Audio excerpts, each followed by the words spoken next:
A incrível história de José do Egito. Imagine ser o filho favorito do seu pai, ganhar presentes especiais e ser odiado por seus próprios irmãos por causa disso. Agora, imagine que esse ódio é tão intenso que eles decidem te vender como escravo e fingir sua morte para o seu pai. Parece o roteiro de um filme de Hollywood, não é? Mas essa é apenas o começo da história mais improvável de ascensão ao poder que você vai ouvir hoje. Essa é a história real de José do Egito, um jovem que passou de escravo a segundo homem mais poderoso do império mais influente do mundo antigo. Uma jornada que incluiu traição familiar, falsas acusações, prisão injusta e um dom sobrenatural que mudaria o destino de nações inteiras, o que torna essa história ainda mais impressionante. José nunca perdeu sua integridade. Mesmo quando teve todas as razões do mundo para se tornar amargo, vingativo ou corrupto, ele escolheu um caminho diferente. E no final, ele não apenas salvou milhões de vidas de uma fome devastadora, mas também perdoou aqueles que o traíram da pior forma possível. Se você acha que já viu reviravoltas incríveis em filmes e séries, prepare-se, porque a história de José do Egito vai te mostrar que a realidade pode ser muito mais surpreendente que a ficção. Fique até o final para descobrir a lição mais poderosa dessa jornada extraordinária: o filho favorito e a túnica da discórdia. Nossa história começa em Canaã, por volta de 1900 a.C., com um patriarca chamado Jacó e seus 12 filhos. Entre todos eles havia um que se destacava: José, o 11º filho, nascido de Raquel, o grande amor da vida de Jacó. E aqui já temos nosso primeiro problema. Jacó não escondia de ninguém que José era seu favorito absoluto. Para deixar isso bem claro, Jacó mandou fazer para José uma túnica especial, multicolorida, ricamente decorada. Na cultura daquela época, isso não era apenas um presente bonito, era um símbolo de status, uma declaração pública de que José tinha um lugar especial na família. Enquanto os outros irmãos usavam roupas simples de trabalho, José desfilava com uma túnica digna de realeza. Como você pode imaginar, isso não caiu nada bem com os outros irmãos. A Bíblia é direta ao registrar. Seus irmãos viram que seu pai o amava mais do que a todos os outros filhos, e por isso o odiavam e nem sequer o cumprimentavam. O ódio já estava plantado, mas o pior ainda estava por vir. José tinha um dom especial. Ele sonhava sonhos proféticos e conseguia interpretá-los. E adivinhem com quem ele decidiu compartilhar esses sonhos? Isso mesmo, com seus irmãos que já o odiavam. No primeiro sonho, José viu todos amarrando feixes de trigo no campo, quando de repente o feixe dele se levantou, e os feixes dos irmãos se curvaram diante do seu. A mensagem era clara: um dia eles se curvariam diante dele. Como se não bastasse, José teve um segundo sonho ainda mais ousado. Desta vez, o sol, a lua e 11 estrelas se curvavam diante dele.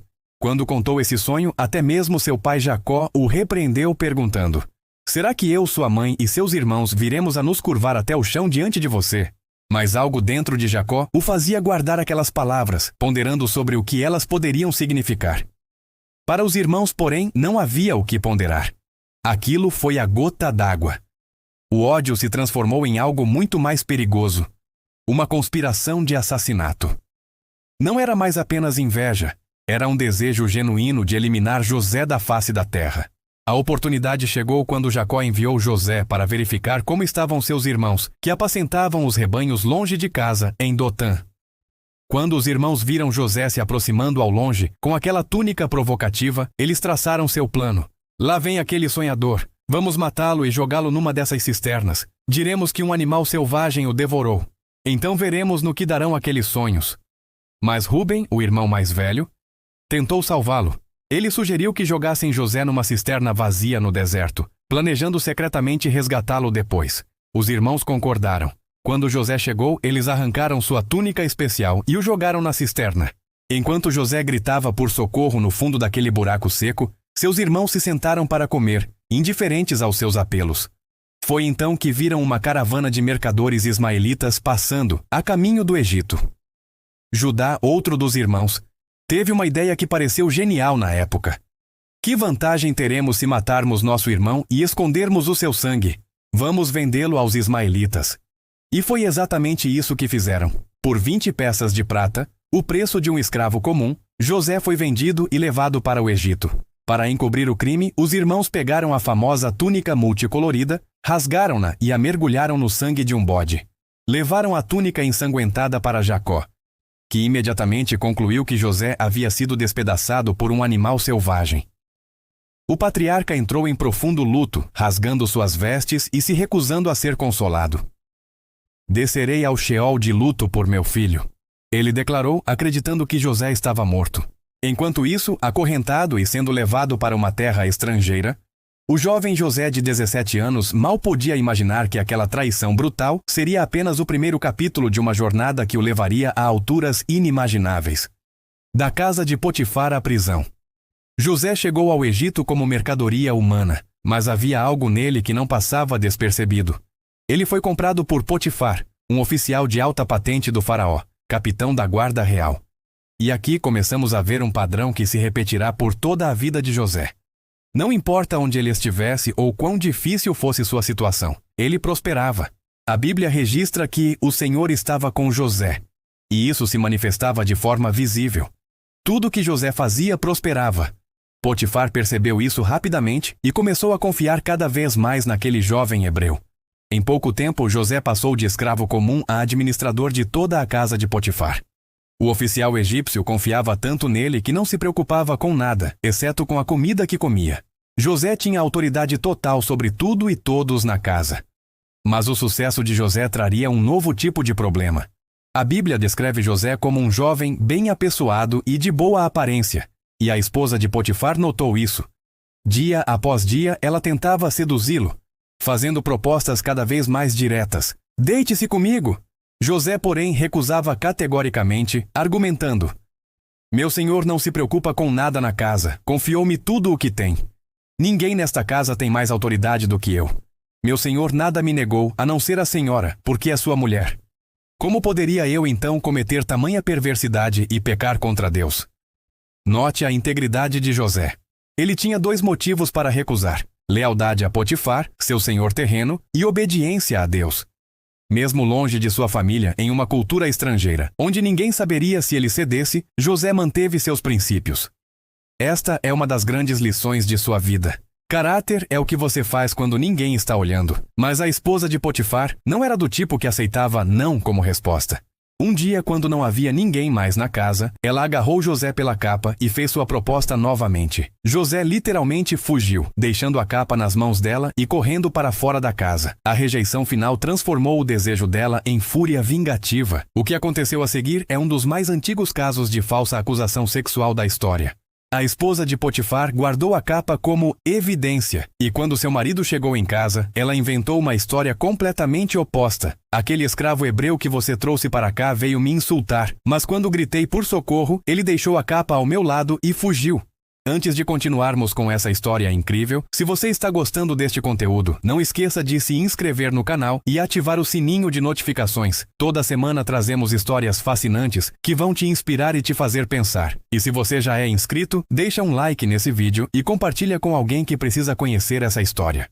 Agora vamos voltar para descobrir o que aconteceu com José. Potifar ficou furioso. Não sabemos se ele realmente acreditou na história de sua esposa, mas a acusação era grave demais para ser ignorada. José foi imediatamente jogado na prisão. Não uma prisão qualquer, mas a prisão onde ficavam os prisioneiros do rei. Ironicamente, mesmo essa punição pode ter sido uma forma de Potifar proteger José de uma sentença mais severa, como a execução. E aqui José estava novamente, de administrador confiável de uma casa próspera a prisioneiro em uma masmorra egípcia. Ele havia feito a coisa certa, escolhido a integridade em vez da gratificação momentânea, e seu prêmio foi a prisão. Se houve um momento em que José poderia ter questionado a Deus, perdido a fé ou se tornado amargo, seria este. Mas o padrão se repetiu mais uma vez. Mesmo na prisão, o Senhor estava com José e foi bondoso para com ele. O carcereiro-chefe notou algo especial em José e logo lhe confiou a supervisão de todos os outros prisioneiros. Tudo o que precisava ser feito na prisão era colocado sob a responsabilidade de José, e o carcereiro-chefe não se preocupava com nada que estivesse aos cuidados de José. Enquanto estava na prisão, 2 oficiais de alta patente do faraó foram encarcerados, o copeiro-chefe e o padeiro-chefe. Uma noite, ambos tiveram sonhos que os perturbaram profundamente. Quando José os viu preocupados na manhã seguinte, perguntou o que estava errado. Eles explicaram que haviam tido sonhos, mas não havia ninguém para interpretá-los. A resposta de José é reveladora de seu caráter. Não pertencem a Deus as interpretações? Contem-me os sonhos.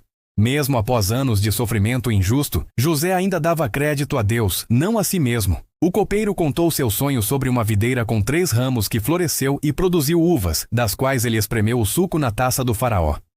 José interpretou. Em 3 dias, o copeiro seria restaurado à sua posição. O padeiro, animado com a interpretação positiva, também contou seu sonho. Carregava 3 cestos de pães sobre a cabeça, mas os pássaros comiam dos cestos. A interpretação de José foi sombria. Em 3 dias, o padeiro seria executado. E José fez um pedido ao copeiro. Quando tudo estiver indo bem com você, lembre-se de mim e seja bondoso comigo. Mencione-me ao faraó e tire-me desta prisão. 3 dias depois, no aniversário do faraó, tudo aconteceu exatamente como José havia predito. O copeiro foi restaurado ao seu cargo e o padeiro foi executado. José esperava ansiosamente que o copeiro cumprisse sua promessa de mencioná-lo ao faraó. Mas a Bíblia registra uma frase devastadora. O copeiro-chefe, contudo, não se lembrou de José. Esqueceu-se dele. José permaneceria na prisão por mais 2 anos inteiros. 2 anos de espera, de esperança renovada a cada dia apenas para ser novamente frustrada. Mas o timing de Deus estava se preparando para algo que José jamais poderia imaginar. Do prisioneiro ao segundo no comando. 2 anos se passaram desde que José interpretou os sonhos do copeiro e do padeiro. 2 anos de espera frustrante na prisão, esquecido pelo homem que prometera ajudá-lo. Mas então algo extraordinário aconteceu no Palácio Real que mudaria tudo. O próprio faraó teve 2 sonhos perturbadores na mesma noite. No primeiro, ele estava às margens do rio Nilo, quando 7 vacas gordas e bonitas subiram do rio e começaram a pastar.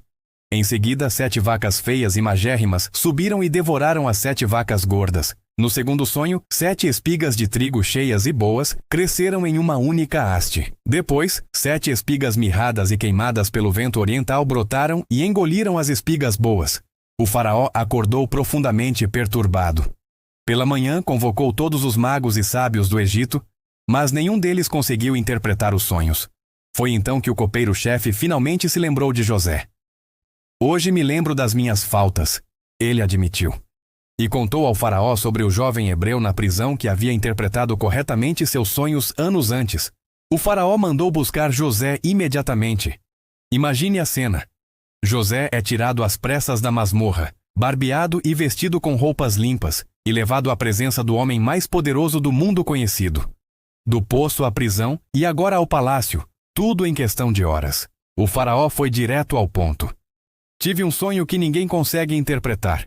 Mas ouvi dizer que, quando você ouve um sonho, consegue interpretá-lo. A resposta de José novamente revela seu caráter. Eu não posso fazer isso, mas Deus dará ao faraó a resposta que ele deseja. Mesmo diante do faraó, mesmo após anos de injustiça, José não roubava a glória de Deus. O faraó contou seus sonhos, e José deu a interpretação. Os 2 sonhos eram, na verdade, um só. Uma mensagem que Deus estava revelando sobre o futuro do Egito. As 7 vacas gordas e as 7 espigas cheias representavam 7 anos de grande abundância que viriam sobre o Egito. As 7 vacas magras e as 7 espigas mirradas representavam 7 anos de fome terrível que se seguiriam, tão severa que faria as pessoas esquecerem completamente da abundância anterior. Mas José não parou na interpretação. Ele apresentou um plano de ação completo. O faraó deve procurar um homem sábio e criterioso e colocá-lo no comando de toda a terra do Egito. Nomeie também administradores sobre a terra para recolher 1/5 de toda a colheita do Egito durante os 7 anos de fartura. Eles deverão ajuntar todo o alimento desses anos bons que virão e armazenar o trigo sob o controle do faraó, para ser guardado nas cidades. Esse alimento será uma reserva para os 7 anos de fome que virão sobre o Egito, para que a terra não seja arruinada pela fome. O plano pareceu sábio ao faraó e a todos os seus conselheiros. E então o faraó fez uma pergunta retórica. Poderíamos achar alguém como este homem em quem está o Espírito de Deus? Virando-se para José, o faraó declarou: Visto que Deus lhe revelou tudo isso, não há ninguém tão sábio e criterioso como você. Você terá o comando do meu palácio, e todo o meu povo se sujeitará às suas ordens. Somente em relação ao trono serei maior que você. Em um único dia, José passou de prisioneiro esquecido a segundo homem mais poderoso do Egito. O faraó tirou seu anel de selar e o colocou no dedo de José, Vestiu-o com roupas de linho fino, pôs um colar de ouro em seu pescoço e o fez andar na segunda carruagem real. Onde quer que José fosse, as pessoas se ajoelhavam e gritavam: "Abram caminho!" O faraó ainda deu a José um nome egípcio, Zafenate-Paneia, e o casou com Azenate, filha de um sacerdote importante. José tinha 30 anos quando entrou ao serviço do faraó. 13 anos após ter sido vendido como escravo por seus irmãos. 13 anos de sofrimento, injustiça e espera. Mas agora ele estava exatamente onde Deus queria que ele estivesse, no momento exato em que precisava estar lá. Durante os 7 anos de abundância, José trabalhou incansavelmente. Ele viajou por todo o Egito, estabelecendo um sistema de armazenamento de grãos em cada cidade. A quantidade de trigo que eles armazenaram era tão grande que José parou de registrar. Era como a areia do mar, impossível de medir. Durante esses anos nasceram 2 filhos de José e Azenate. O primeiro ele chamou de Manassés, que significa esquecimento, dizendo: "Deus me fez esquecer de todo o meu sofrimento e de toda a casa de meu pai." O segundo ele chamou de Efraim, que significa frutífero, dizendo: "Deus me tornou frutífero na terra do meu sofrimento." Até na escolha dos nomes, vemos a jornada emocional de José. De um lugar de dor e perda para um lugar de nova vida e esperança. Então, os 7 anos de abundância terminaram, e a fome começou, exatamente como José havia previsto. E não foi apenas no Egito. A fome se espalhou por todas as terras vizinhas. Mas no Egito havia pão, graças à previsão e ao planejamento de José. Quando as pessoas clamaram ao faraó por comida, ele respondeu: "Vão a José e façam o que ele mandar." José abriu os celeiros e vendeu trigo aos egípcios. E não era apenas o Egito que estava passando fome. Todas as nações vinham ao Egito para comprar trigo de José, porque a fome estava severa em toda a terra. Entre essas nações estava Canaã. E em Canaã vivia um homem idoso chamado Jacó, que ainda chorava o filho que acreditava estar morto há mais de 20 anos. O palco estava montado para um dos encontros mais emocionais e complexos da história bíblica. O reencontro e o perdão em Canaã. A fome era devastadora. Jacó ouviu que havia trigo no Egito e disse aos seus filhos: "Por que vocês ficam olhando uns para os outros? Ouvi dizer que há trigo no Egito.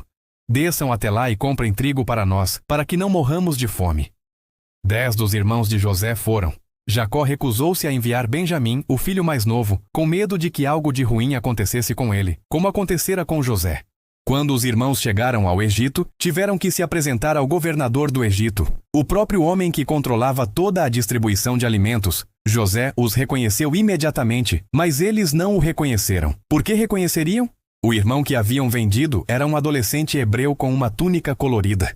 O homem diante deles era um poderoso oficial egípcio de meia-idade, vestido com roupas reais, falando egípcio através de um intérprete, com todo o poder e a majestade do Egito atrás dele. José se lembrou dos sonhos que havia tido sobre eles há tantos anos, os feixes de trigo deles se curvando diante do seu, as estrelas se curvando diante dele. E agora ali estavam seus irmãos, curvando-se até o chão diante dele, exatamente como Deus havia mostrado. Mas José não se revelou imediatamente.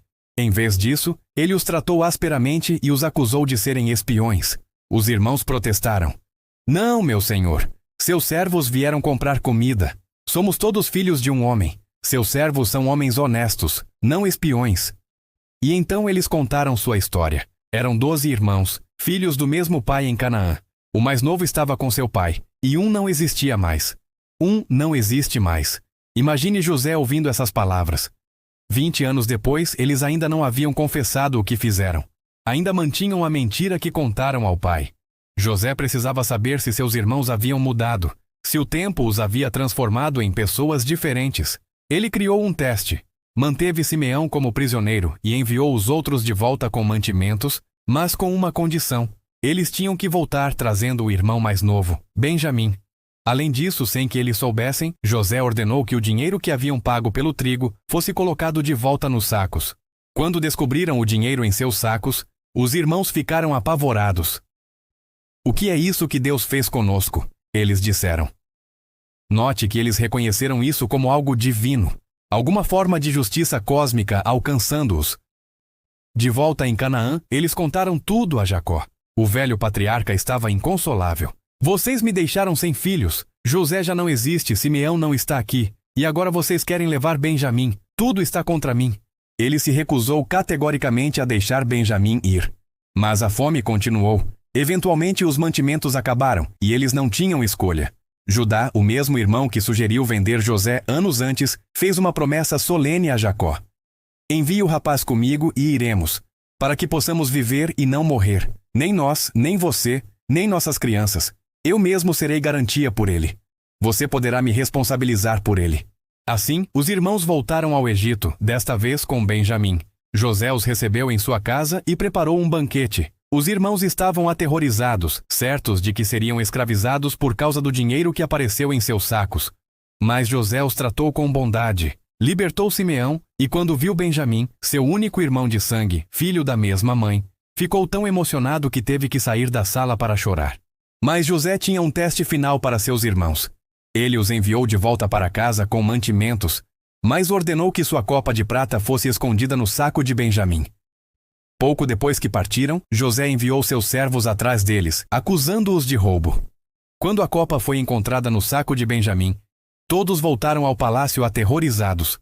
José declarou que apenas Benjamim seria retido como escravo. Os outros poderiam voltar para casa. Foi então que Judá se aproximou e fez um dos discursos mais comoventes da Bíblia. Ele contou sobre seu velho pai, que já havia perdido um filho de sua esposa favorita e que morreria de tristeza se perdesse Benjamim também. E então Judá ofereceu: agora então deixe-me ficar aqui como escravo de meu senhor no lugar do rapaz, e deixe o rapaz voltar com seus irmãos. Era isso que José precisava ver. Seus irmãos haviam mudado completamente. O mesmo Judá que sugeriu vendê-lo estava agora disposto a se tornar escravo para salvar outro irmão. Eles não estavam dispostos a deixar seu pai sofrer novamente. José não conseguiu mais se controlar. Ele ordenou que todos os egípcios saíssem da sala, e chorando tão alto que todo o palácio pôde ouvir, revelou sua identidade. Eu sou José. Meu pai ainda vive. Seus irmãos ficaram apavorados, mudos de choque e medo. Mas as próximas palavras de José definem toda a sua história. Aproximem-se de mim.